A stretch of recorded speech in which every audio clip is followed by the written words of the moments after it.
Right, so today we're talking launch strategies, how you should launch your ad account from zero to hero, like from really like no spend at all to 1K, then 3K a day in spend. We use this testing structure for 6, 7, 8 figure clients, so it definitely works for you as well. It has everything you need, and you can of course also just take a screenshot. Sorry, not too sure why this is showing up right here, but we're gonna hop right in. I will also show you a live example of one ad account. We use this structure, and they are happily scaling at a ROAS of 3, 6-figure ad spend. So that really works well. This structure. What do we have here? This is one campaign. So you have one testing campaign, and we usually call it like testing builders, something like that. And it's an ABO campaign. So it's ad set budget optimization. You have the budget on the ad set level, and here we have the ad sets. Now the crucial part is that with your testing, you shouldn't really test different concepts within one ad set. So let's say you're having like one concept that's about affordability. Let's say your product is affordable. You can price anchor, use stuff like that. In general, your product is just more affordable than other examples, alternatives, for example. And then you can do 3 or 4 ads around this one affordable angle. On the other hand, you could do something about social proof. So if you have millions of users and you have great people behind it, or you have authority figures behind your brand, then you could do the social proof angle. And you now just lay out these concepts. So these are all concepts, and you should try to create ads around them. Let's say affordability. You could show, for example, how affordable it is to an alternative, us versus them style. You could show a video example where you shop the shop and it's actually much more affordable than people will think, something like that, a live shopping experience. All of these kind of things can work. What you are not allowed to do is that you mix those things. You don't do like 2 affordable ads and then 2 social proof related ads and mix them together in one ad set. So here we have the campaign, we have the ad set, and now we go a level deeper. We set that up so we have one ad set, and they all include just 3 to 5, 3 to 6 ads around this angle. So 3 to 6 ads about affordability, for example. And now that we have that established, we set a budget of like $100, $200 a day in spend, and then we just set it up. What kind of ads should you include? So when it's really a fresh account and you don't have any data or anything, you can really do like an image ad, a video ad, an animation ad, carousel, and you try to do these different formats, because in the beginning you don't really know if your ad account performs better on image ads, for example, at this time, or video ads, or any of these other ads. It's really like, it really depends on your product, your brand, and your ad account. So you definitely want to make sure in the beginning to test different formats.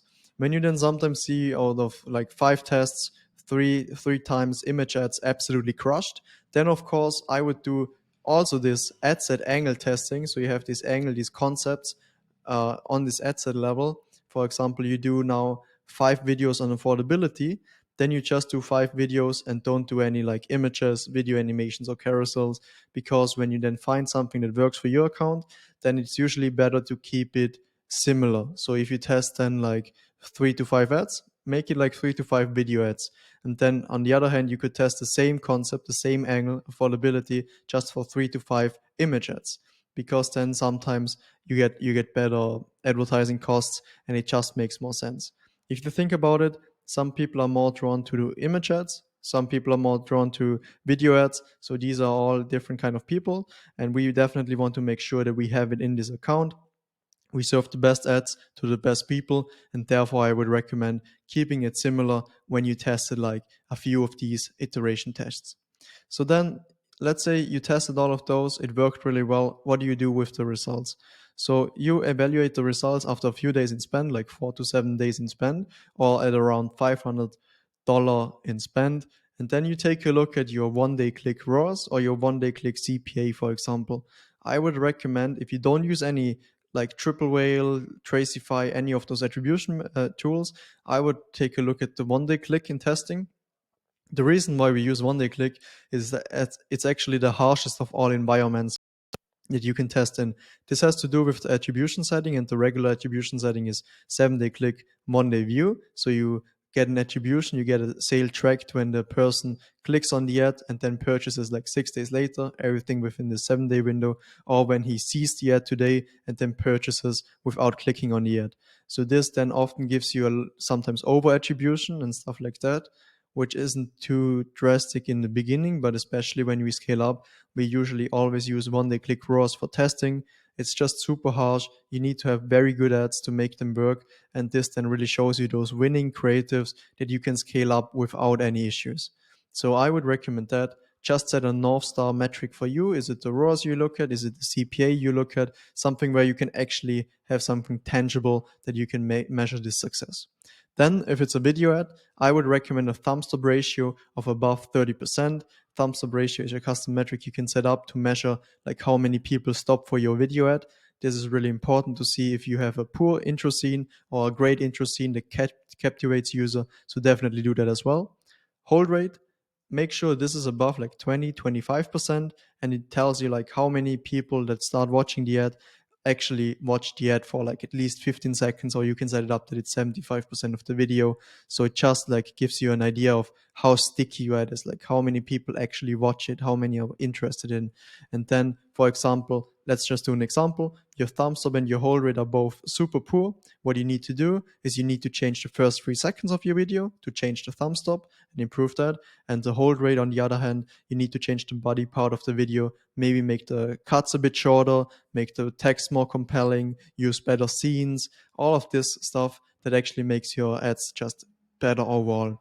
And then another metric, and often people ask me why I include that, is actually CTR all. So when you evaluate like click-through rate, you don't look at CTR all. I just love this metric because it shows you how engaging, like how vital one ad of yours is. So for example, I often like this, and I've seen it many years and across many ad accounts, an ad that really slaps, like a banger creative, one that really like scales up. They always have the CTR all above like 3%. This is like the minimum threshold for them, or like 2.5. And I would take a look at this just to get an idea of how engaging, how great, how vital are your ads in the ad platform. Because if you make poor ads and nobody is interested in them, you will see a poor CTR all, and you will see like 1%, 0.8%. And this just shows you that no one is really interested in your ads. If you have a high click-through rate all, it usually shows you that you have a great vital ad. And if it's super, super high and you have poor results all over across, then it just means you're clickbaity. And this is also not what you want to have. So just take this also as a caveat, just take a look at it. We really like this. And then you can evaluate these results. Take a look at this. It should give you a very, very good understanding of what performs in your account and what doesn't. And then you just repeat this process. Rinse and repeat. You do like angle testing, angle testing, angle testing. You have different concepts. You create different creatives around this. You create this. You take these ads that have similar concepts and put this all together in one ad set and then test it. And now I'm going to show you a real world example. Yes, now we are in a real world account, one of our clients. So this is the one new builder testing campaign, spent around like 44 grand. And what you see here is that we test these angles. So here we have an angle, just ads that are talking about like how great it is for beginners. We have here real ads. We have great Facebook posts that were crushing organically. We tested those. We have a second variation of beginner ads. We have guarantees. We have something like the transformational concept, the summer body concept, and we test them all and over again and again. And you can really see these are amazing results for the account. So they used to work really, really well. And then you can do this and you will find some of these. They work really well. You can scale them up here. The reason why this is at $1, it just messed up the ad account a bit. Like the campaign was duplicated and just like the budget was a bit weird.